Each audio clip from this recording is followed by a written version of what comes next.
ka jingjelai bat jingkiu ki kamdi bat khai drok ha jala kadai ba omshim lakhmi lenti ba kadon ka jingikran ba kanum kta hadu kata lada umdai ka jingdon tilang ki brio ki bodon hakabor kumba penpau de ba syakam drok ba wat ki pulit ki dan benta ban de ki nik jingdi pun buat laong ba ardan miller ba saimoy nong thau an ka voice of the people party VPP na Nongkrem constituency yakni ba ardan laong ha ba wadra dak special motion ha ka sngi ba ar ka dorbar sunrai jong ka yeng dorbar thau an ka jalla ha khandai trek nailur acha opsan bani tai halo ka jingkiu shirkhai ki ba krni di drok bat ki brio ki ba em bat khunyang HIV ha ka jalla dak ba kdo shwa shapang ki kam leno ki ba pentran ya ka jala ki ba kta ek shong suk shong shngai penthot ya ka roi ka par bat ki wei pat ki bala khamduna manta ulong ba kalong ka ba skausi ba drok ukta amtang nongdi henry ya ki long yeng long sam ulong ba kam khai drok kala long ka kam khai ka ba odong hadu kata ya ki bom salia ban pengop ik samla bat benrap ba ka Pisa Ïadie-Īathied drok ka Palat Klur hak Bnai bat kham he Pisa bonsha ban ki kam khai doyong ba kadairu ka chingsdang ki leno drok lani ki Narco-Terrorist shushu laong ba jingwan ra sukar jalai ya ka drug reduction elimination and action mission dream kampat biang satya ban ya khonyu drok lok jingduna center ban sumari ki bangop how new jingdi pun buai. So I am here not to condemn anyone, not even the government for that matter. However, I will only put forward my submission and raise some pertinent questions. So, first of all, I would like to speak about the present approach of the government on this issue of drugs. Before I go deep into the issue, I would like to draw a comparison between the damage caused by narcotic, drugs, and psychotropic substances vis-a-vis the damage brought by militancy in the state and the approach adopted by the government towards these two problems. So, government has always maintained that militancy is a factor which was detrimental towards the growth and the development of the state. Militancy was viewed as a dangerous activism that can harm the state and the country as a whole. In a simple term, militancy was attributed as the main cause of creating serious law and order situation in the state and the main reason of misguiding the youth of the state from the mainstream to stand against the nation. It was therefore concluded that militancy ruined the lives of the people and brought misery to the society. Hence, the government was not taking any chance at all to go soft and dealt casually with militancy right from the beginning, sir. The state government decided that militancy should be crushed with an iron fist and determined to fight against militancy on a war footing, which has resulted in the neutralization of militancy in the state. And as a people of the state, we had witnessed the absence of serious militant activities. So, likewise, narcotic drugs and psychotropic substances are believed to be very dangerous and destructive. It has a direct bearing on human lives, the society, and the state. It brought miseries not only to the user, but to the entire family that has to undergo tremendous pressure of untold sufferings. The seriousness of the issue sir, can be strongly felt by the number of the addicts in the state, as per the latest report, which has crossed over 3 lakhs. So it is also a threat to the tribal community, since large number of our youths are falling into the trap of addiction. So, however, the measure taken by the government and the manner it dealt with this problem was not equivalent.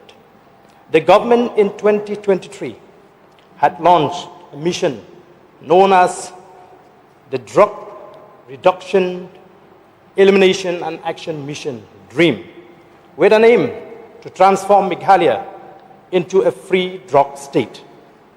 However, sir, the ever-increasing of drug addicts in the state with each passing year is an indicative of the fact that such exercise of the government was not enough and it was proven to be ineffective.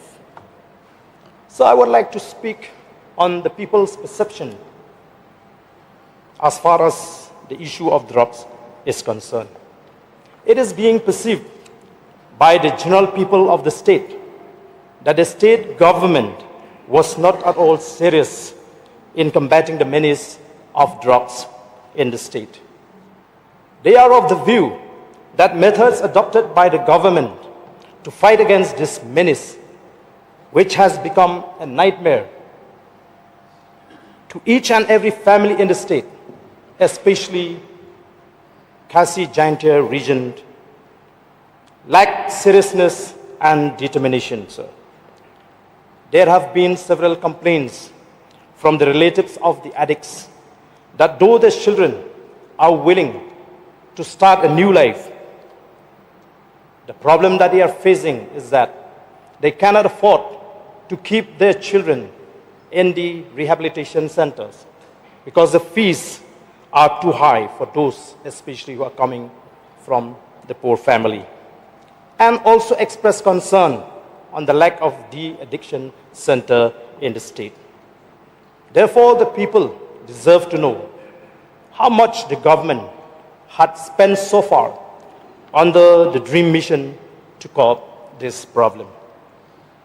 So, a story has it that the magnitude of drugs trafficking in the state would not have been made possible without the involvement of people in power.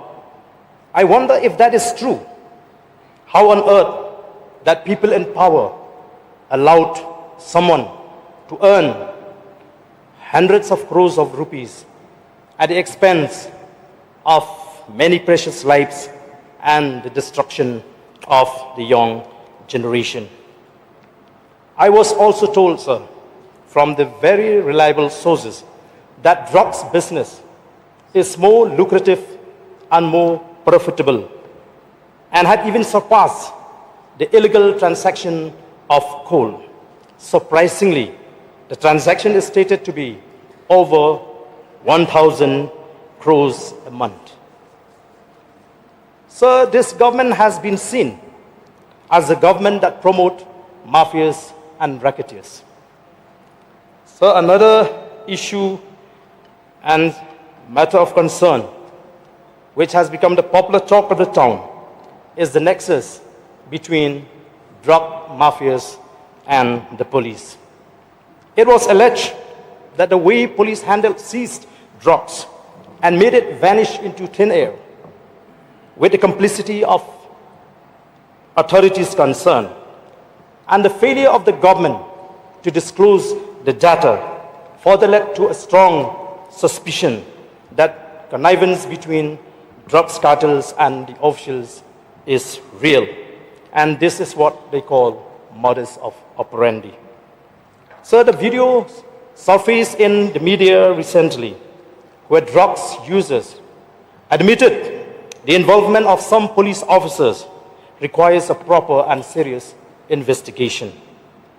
There is also an apprehension, sir, that if you cannot eliminate this threat, it could lead to the emergence of narco-terrorists in the state. Sir, as it is, people are not willing to come forward, as they don't want to unnecessarily get themselves entangled into legal procedures. True leniency of the law to deal with people involved in drugs and trafficking has further discouraged people to actively participate in the fights against the menace of drugs. As a result, and literally speaking, it can be safely said that transaction of narcotic drugs and psychotropic substances is taking place without any obstruction. So I want to come to the NDPS Act. So I fail to understand as to why people involved in drugs transaction and consumption cannot be kept behind a bar and give a jail term. I would also like to get a clarification from the government on which provision of the narcotic, drugs and psychotropic substances which prevent the state from taking drastic action against violent drugs addicts, when the Act itself provides certain provisions as a punishment even to those who simply consume drugs that are considered to be narcotic and psychotropic substance. So Section 8 of the Act, under the Chapter 3, Provision, Control and Regulation. Section 8C, no person shall produce, manufacture, possess, sell, purchase, transport, warehouse, use, consume. And 8A, provision of certain activities relating to property derived from offense. No person conceal or disguise the true nature, source, location, disposition of any property knowing to such property is derived from the offense committed under this Act or under any corresponding law of any other country. Knowingly acquire, possess, or use any property which derived from an offense committed under this Act or under any corresponding law of any country.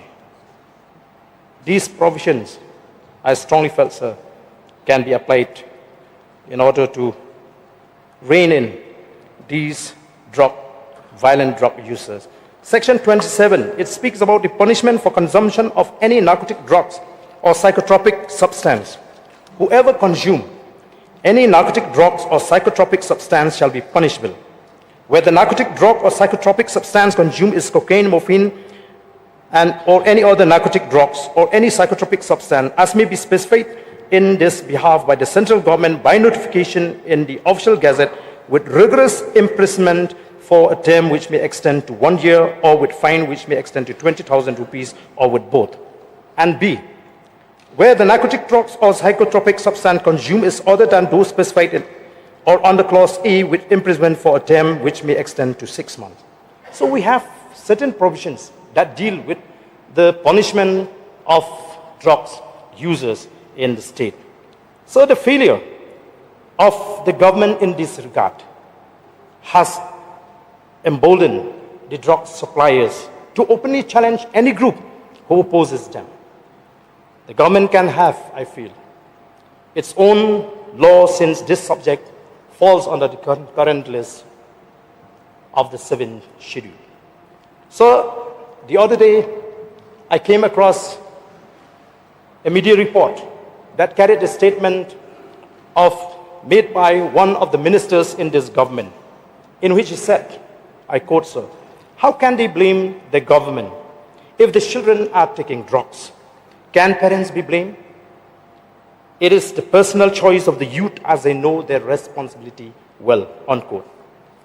I tend to agree with this statement in the context of the report on drugs, which stated that initial stage where people get into drugs in the state of Meghalaya is 10 years old. The minister is right. How can the government take the blame for a child of 10 years old? And definitely, it is not the job of the government, but rather the duty and responsibility of the concerned parents. However, sir, when the minister is giving a sweeping statement, the minister needs to be reminded that there are not bad people only in the state. However, there are many good people also in the state. Lately, we have seen the sudden turn of events in the state where these addicts are resorting to extreme measures to get any amount of cash to meet their requirements. They are trying to harm and create a fear psychosis among the people, and even attempted forcefully to jab the innocent people, especially the young ones and the vulnerable section of society. The question here is, how can we expect that children who have been taught about values and principle and who have really led a disciplined life well within the instruction and guidance of their parents would suffer because of these violent drug users? Therefore, sir, taking into consideration all these discourses that are taking place in the public domain, one cannot help but to ask how people in power can have a sound sleep when they witness that precious lives are destroyed right under the nose of the government.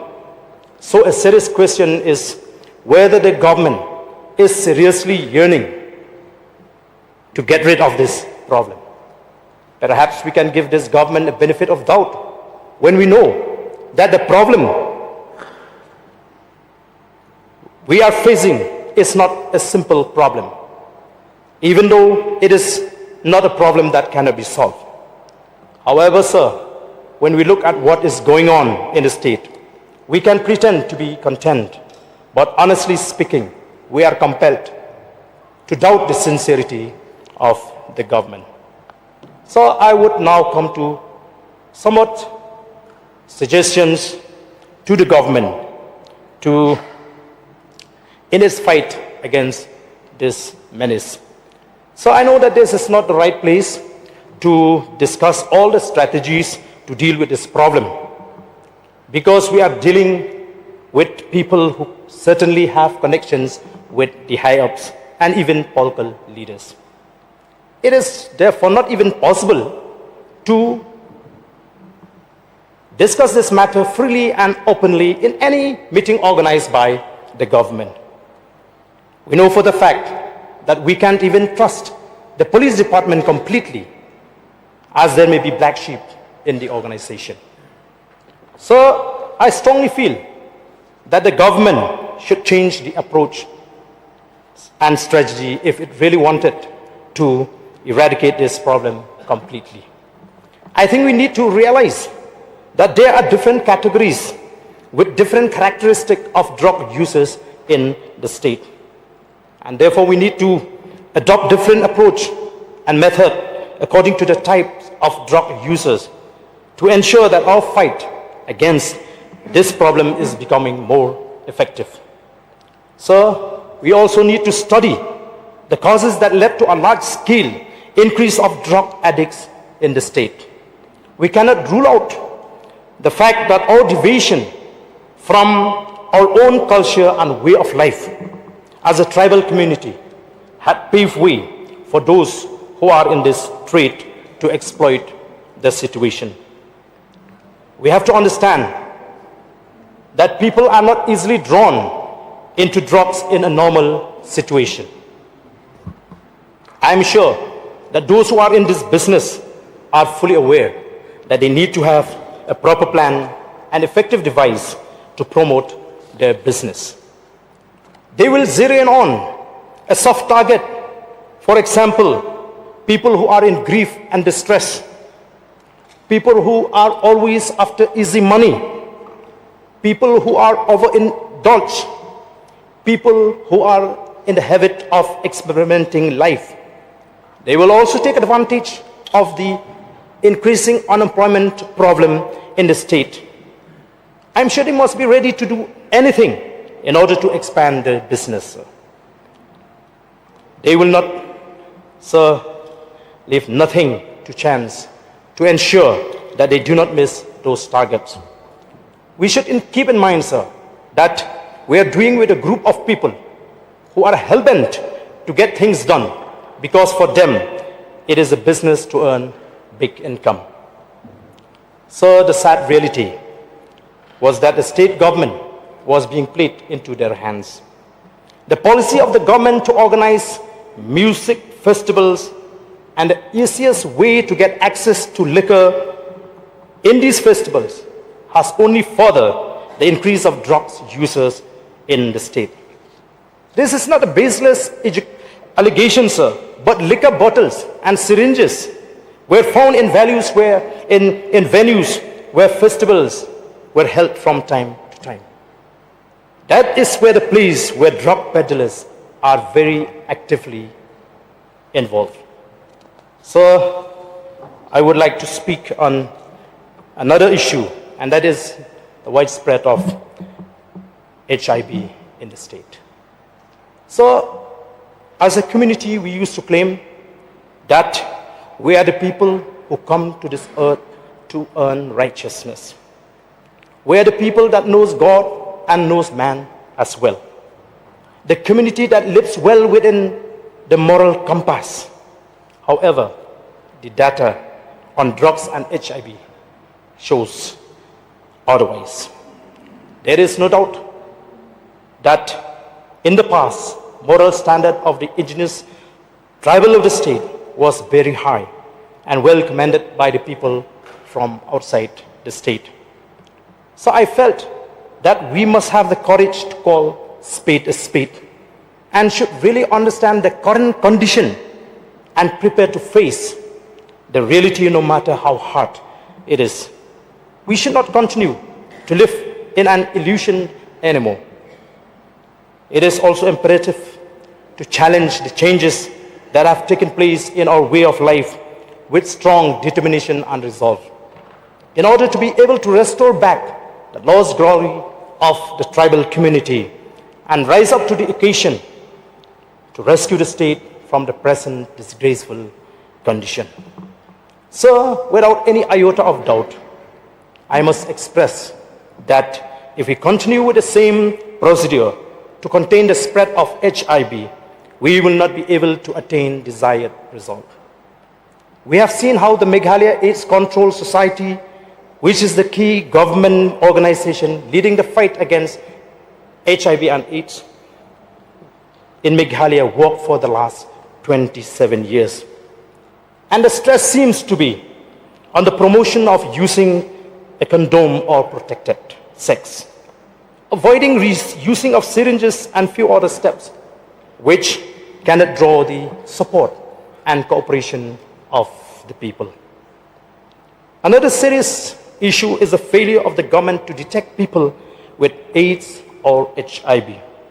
So how can we fight against these diseases when we do not even know who are the people contracted with the disease? For instance, how can we prevent the spread of the disease when the wife is not aware that a husband is an HIV positive, or vice versa? When we look at the number registered with the health department, as per media report, it was quite shocking, sir.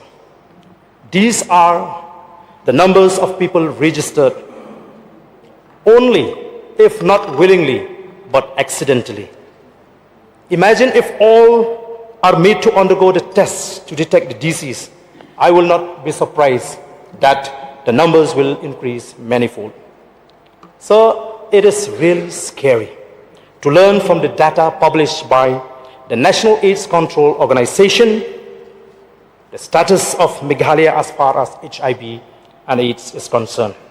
According to the Sansalak 6th edition published by NACO in 2024, Meghalaya's status in HIV and STI is 0.54%, 7th highest in India against the national average of 0.22%, and 3rd in the Northeast.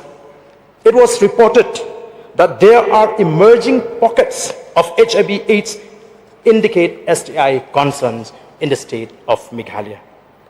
The contribution towards the HIV in Meghalaya, according to the report of the Sansalak, comes from the general population, which shows that the virus is in the community itself. The reason is because the virus is allowed to spread without detection.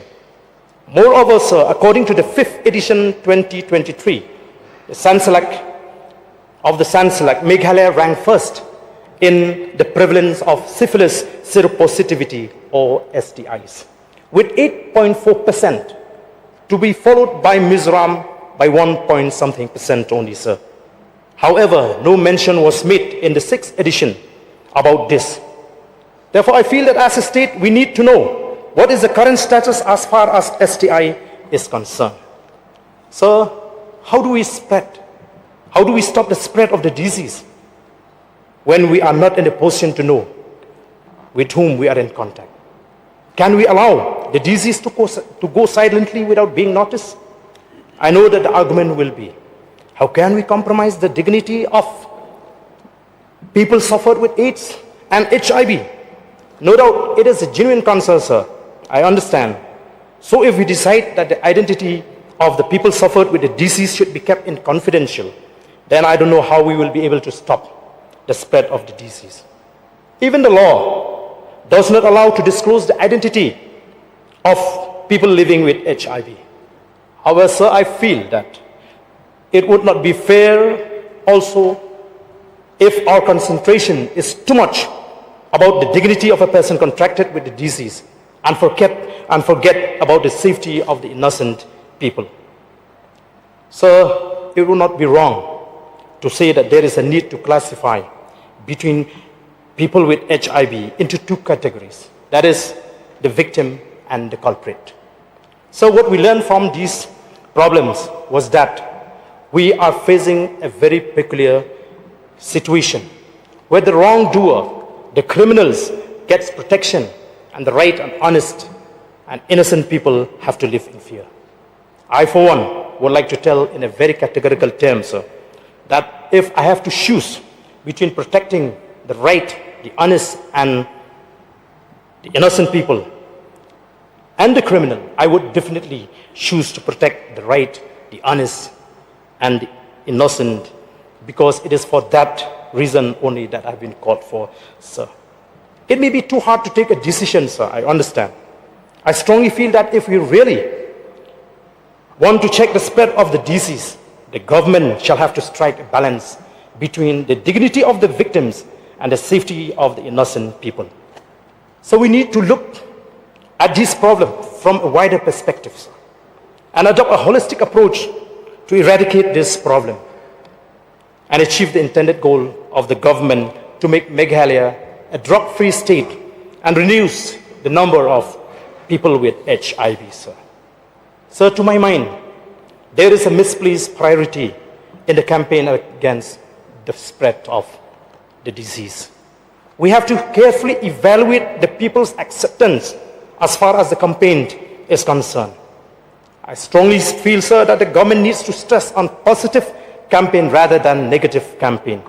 I believe that positive campaign will yield positive result.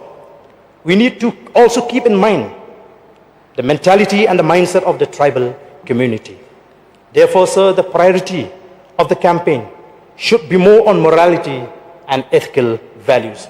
Instead of encouraging the people to have sex with the use of condom to prevent the spread of AIDS or HIV, it would be better to teach our children not to have sex before marriage. And this has to be the priority and the main stress in the campaign, sir. In the sideline, of course, we can also highlight the danger of careless engagement in any sexual activities that may lead into the danger of contracting HIV and AIDS. It may sound too idealistic for some people. However, I am of the firm belief, sir, that this kind of campaign will have a very good response and the people will be more receptive to this kind of campaign. And in the long run, it will make the people to take marriage seriously with a sense of responsibility. We also need to explain and tell our children about the sanctity of marriage. I think we are all familiar with this verse in the scripture, which says that the wages of sin is death, or the outcome of sin is death. When we go deep into the problem of this problem, sir, that we are facing today, we have to admit that this is a curse that God has brought upon us. Therefore, we need to mend our ways as the community. For that there is no other better way than what it is written in the scriptures and the teaching, and that is, train up a child in the way he should go, and he will never depart from it, even when he is old. Moreover, it is also written that a youngster's heart is filled with foolishness, but physical discipline will drive it far away. All foolishness is bound up in the heart of a child, but the rod of correction will drive it far away from him. Therefore, sir, it is necessary for us to understand the need to start teaching our children about good morals and values from a very young age. I am sure that none of us in this August house will teach our children or encourage them to have sex, protected sex before marriage. We may have committed mistakes in our lives, but I am sure we will never wish our children to commit the same mistake as we did, sir. I feel we need to introduce a course about marriage as an institution. As one of the syllabi in the educational institution, targeting the young minds by portraying a strong bond of family derived from a very good relation as a result of a good and strong foundational background, sir. So let us now resolve to build strong families by inculcating into the minds of our children the values, virtues, and positive character only. Remember that a nation without a character has no future, sir. I also strongly felt that young minds should not be allowed to be corrupted under any circumstances. So we may not see immediate result, but I assure this August house that the future of our state will be brighter and safer.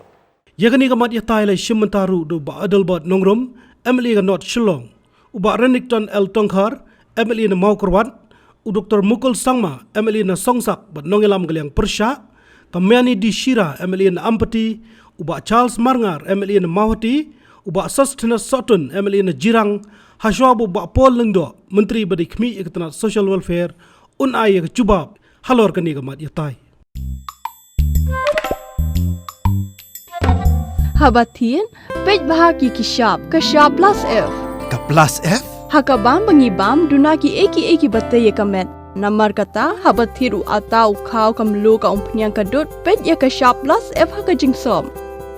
Yaki nutrient kumki vitamin, bat ka ayan la icon diat bat akabatau bha. Kam kata ikadur jengki marbam, kajing mat lani ka rukom shed yaki. Balehi panai kita. Kadon ka we kajing mentoy bakongsan. Kakot kakia. Ka nutrition bakam bha, kajing im bakam bha, pendon kam daki marba medon ka sharp plus F menta kasni. Lawan Rak Shapi Lingba ko office jong Commissionerate of Food Safety, Meghalaya.